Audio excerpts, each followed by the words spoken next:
जनपद गोरखपुर में जनवरी 2024 में एक मामला संज्ञान में आया था, जब एक अधिवक्ता द्वारा एक किसी वाद में लगाए गए स्टैम्प पेपर्स को ट्रेजरी में रिफंड के लिए प्रोड्यूस किया गया।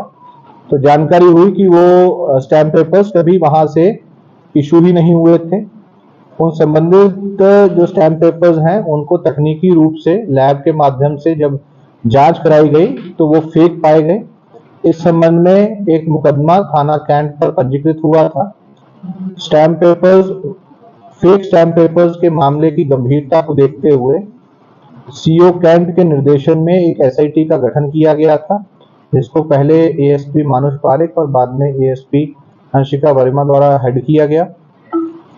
बेसिकली इसमें जिस वेंडर द्वारा ये स्टैम्प पेपर संबंधित अधिवक्ता को दिए गए थे, रवि दत्त मिश्रा, उनको अरेस्ट किया गया, उनसे गहन पूछताछ की गई, उनको जेल भेजा गया जनवरी में ही। इसके उपरांत उनकी गतिविधियों को जो घटना से पूर्व की थी उसको स्टडी किया गया, किन किन के साथ उनके संपर्क हैं, सर्विलांस के माध्यम से, लोकल इंटेलिजेंस के माध्यम से एसआईटी द्वारा इस पूरे गैंग को क्रैक कर लिया गया है। बेसिकली ये सिवान बिहार में ये प्रिंटिंग इन स्टैम्प पेपर्स की हो रही थी।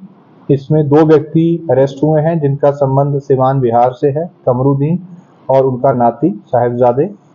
इसके अलावा 5 ऐसे वेंडर्स अरेस्ट हुए हैं, जिनमें से कि एक गोरखपुर के, 3 कुशीनगर और एक देवरिया, जिनके द्वारा ये फेक स्टैम्प पेपर्स उनसे खरीदे जाते थे और यहाँ पर कई मामलों में इन फेक स्टैम्प पेपर्स का यूज किया जाता था।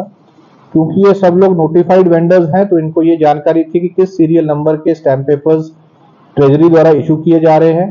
प्लस इसके साथ साथ जिन लोगों द्वारा ये छापा जाता था उनकी पढ़ाई इस प्रकार से, उनके द्वारा इस तरह के कोर्स भी किए गए हैं जिसके माध्यम से उनके द्वारा जो ओरिजिनल स्टैम्प पेपर्स के सिक्योरिटी फीचर्स होते हैं उनको कैसे फेक स्टैम्प पेपर में तब्दील करना है, या फेक स्टैम्प पेपर में वो सारे सिक्योरिटी फीचर्स कैसे सम्मिलित करने हैं ताकि वो देखने में बिल्कुल ओरिजिनल लगे।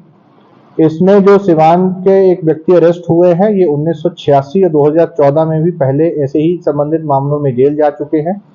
इनका जो नाती है उसके द्वारा कंप्यूटर कोर्स भी किए गए हैं, प्रिंटिंग और कंप्यूटर के अन्य जो लैंग्वेजेस होती हैं उसके कोर्स किए गए हैं। तो पूरा एक संगठित गिरोह के रूप में चल रहा था।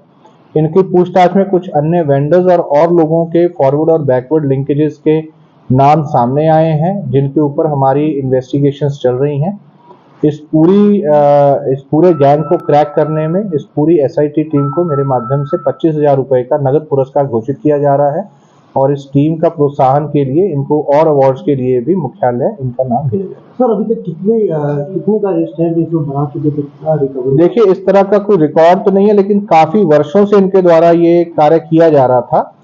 जो इनके पास से बरामदगी हुई है वो 1 करोड़ से भी ज्यादा के छापे हुए जो स्टैम्प पेपर्स हैं वो बरामद हुए हैं। इसके अतिरिक्त लैपटॉप्स बरामद हुए हैं, प्रिंटर्स, स्कैनर्स, जो इंक वगैरह यूज होती है, पेपर जो इसमें यूज होता है, अन्य उपकरण जो इसमें पूरी चीज में यूज होते हैं, इन सब की बरामदगी हुई है। इनको अरेस्ट करके जेल भेजा जा रहा है और आगे चल के इनके ऊपर गैंगस्टर की भी कार्रवाई की जाएगी।